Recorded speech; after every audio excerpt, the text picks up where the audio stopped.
guys, kembali lagi bersama Ngalor Ngalbum Horor. Nah guys, jadi kali ini kita akan mengundang tamu cowok. Ini dia itu habis mendaki dari Gunung Buta ya. Dia itu mendaki dari Gunung Buta pada malam 1 Suro. Wah, ngeri banget gak sih? Tunggu apa lagi, yuk kita sambut Mas Tegar. Silakan Mas Tegar duduk. Nah, jadi ini nih Mas Tegar yang sudah mendaki di Gunung Buta. Jadi gimana nih Mas Tegar ceritanya pertama kali naik ke Gunung Buta? Ngomong-ngomong ini pendakian pertama atau udah berapa kali nih ngomong-ngomong? Untuk pendakian yang waktu itu pendakian yang kedua, soalnya yang pertama itu gagal Mbak karena cuaca yang sangat hujan dan badai ya waktu itu. Ya, jadi Mas Tegar sebenarnya tahu nggak sih kalau waktu malam pada hari Mas Tegar mendaki itu malam 1 Suro, tahu nggak sih Mas Tegar sama itu teman-temannya? Katanya kan Mas Tegar kan sama teman-temannya. Ya sebenarnya sih tahu ya Mbak ya, cuma aku sama teman-teman itu pengen ngerasain uji nyali di gunung pada waktu malam 1 Suro gitu ya. Jadi rencananya itu ada 7 orang yang berangkat ke Gunung Buta. Itu saya berangkat ke Gunung Buta itu waktu treknya itu jam 11 malam. Nah itu jam 11 malam ngumpul di base camp 7 orang, istirahat ya sama prepare barang-barang, alat kesehatan dan obat-obatan ya, semua snack ya kita prepare bersama 7 orang. Oh iya, jadi 7 orang itu cowok semua atau ada ceweknya nih? Itu 7 orang itu cowok 5, 2 cowok. Sebenarnya ada Cowok 8. 5, 2 cowok. Ya, sebenarnya ada cowok 5, 2 cowok. Cowok 5, ceweknya 2. Oh. Sebenarnya itu ada 8 orang Mbak, cuma yang satunya cewek ini waktu itu nggak bilang kalau sakit. Nah waktu sudah naik mau pos 1 itu dia yang cewek satu ini ngerasa nggak kuat karena punya sakit, punya riwayat sakit jantung. Makanya di situ saya dan teman-teman untuk menyarankan untuk turun terlebih dahulu dan tidak melanjutkan pendakian ke Gunung Buta pada malam 1 Suro itu. Oh begitu. Jadi gimana nih waktu ke pos 1 gimana? Kira-kira ada kejadian aneh atau ada yang tegang atau biasa-biasa aja? Kalau di pos 1 itu mungkin tidak ada ya, tidak ada yang menjanggal sama sekali. Tapi untuk masuk pos 2 dan lewat yang namanya itu hutan lumut Mbak ya. Di situ memang terkenal keramat katanya sama warga lokal Gunung Buta.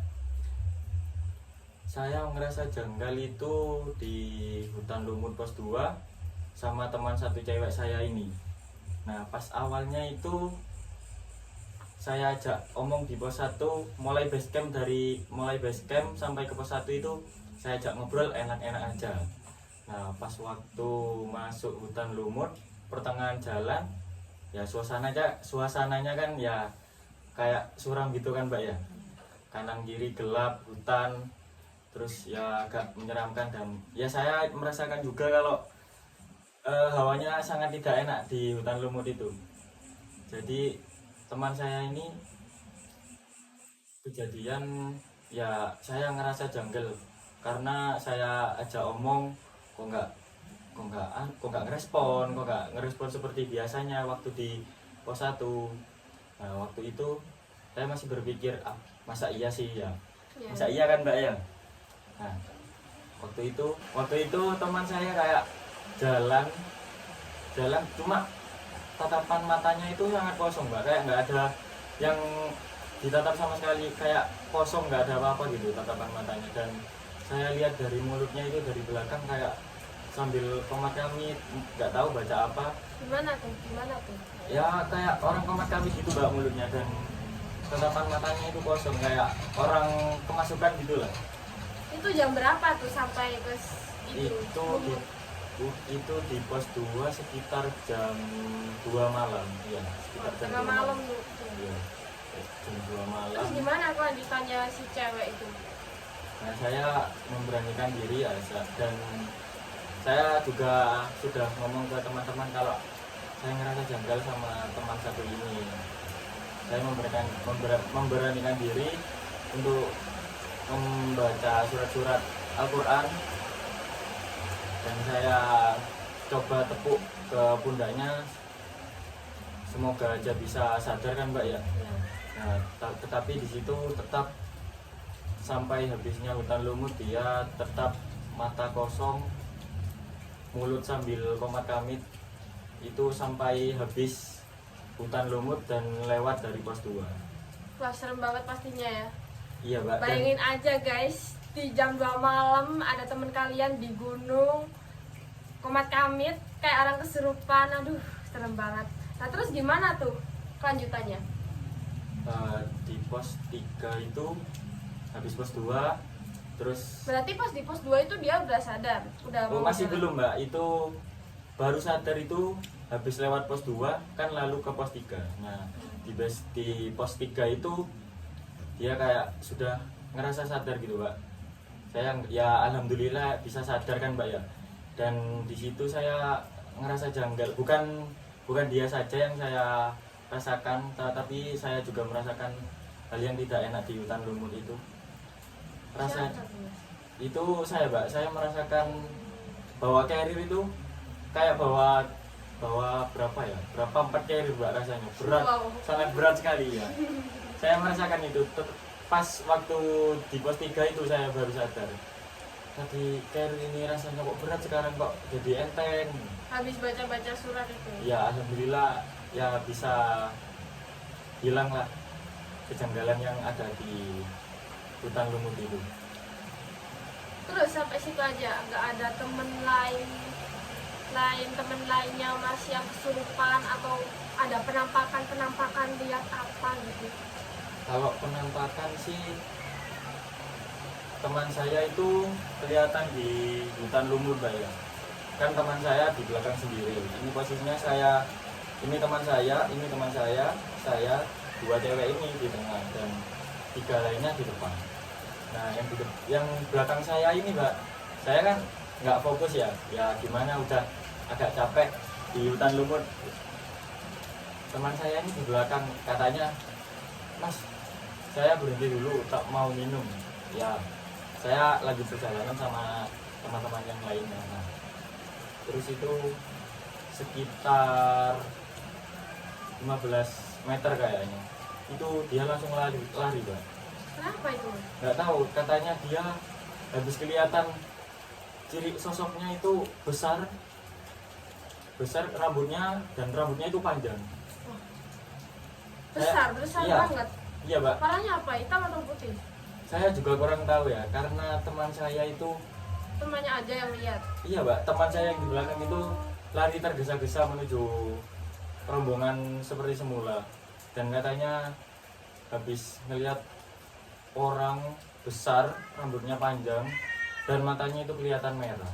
Wah, serem banget ya sih. Serem banget nih guys, langsung merinding aku guys. Nah, terus pas masnya yang lari tuh, teman-temannya pada nyusul atau cuman diem aja bingung? Nah di situ berhenti sejenak lah Mbak. Kami bersama teman-teman itu meminta doa agar diberikan keselamatan oleh Tuhan untuk mencapai puncak Gunung Butak pada malam 1 Suro, dan alhamdulillah bisa selamat sampai puncak Gunung Butak, 7 orang alhamdulillah. Tujuannya itu ngelihat sunset atau gimana? Tujuannya itu kalau sebenarnya sih mau ngejar sunsetnya, tetapi ya karena ada hambatan yang kurang mengenakan pada malam 1 Suro itu, ya jadinya gagal kita sampai puncak itu. Sampainya itu ya sudah sampai nggak ngurus sunsetnya. Nah itu pas tadi kan pas naiknya, pas turunnya itu jam berapa? Itu ngambil trek malam lagi atau enggak? Untuk waktu nyampe ke puncak itu sekitar jam 9 Mbak ya, karena jembatan itu ya, dan turunnya itu sekitar jam 11 karena di puncak itu masih nyantai-nyantai Mbak ya, sambil cerita-cerita soal kejadian yang di hutan lumut itu tadi, sambil makan snack-snack. Dan jam 11 siang itu saya dan teman-teman itu memutuskan untuk turun agar cuaca di sore hari tidak ada hujan dan badai. Nah, terus sampai di pas turun itu sampai di apa? Yang di bawah itu namanya apa? Hutan lumut. Ya, sampai di hutan lumut lagi nggak ada kejadian lagi. Alhamdulillah tidak ada Mbak, karena di situ sudah siang hari ya, 11 siang kita turun, dan sampai hutan lumut itu sekitar jam 3 lah, jam 3 kalau nggak jam 4 gitu ya. Cuacanya kan juga cerah Mbak ya, kita takut kalau sampai bawah itu takut kemalaman lagi dan takut ada kejadian yang tidak menyenangkan lagi, karena masih di dalam bulan Suro. Baiklah. Begitu teman-teman ceritanya, jadi serem banget gak sih? Mas Tegar sama teman-temannya ini nekat banget gak sih muncak pada malam 1 Suro? Wah, ini tepuk tangan dulu. Ya, segitu saja podcast dari Ngalor. Tunggu episode selanjutnya di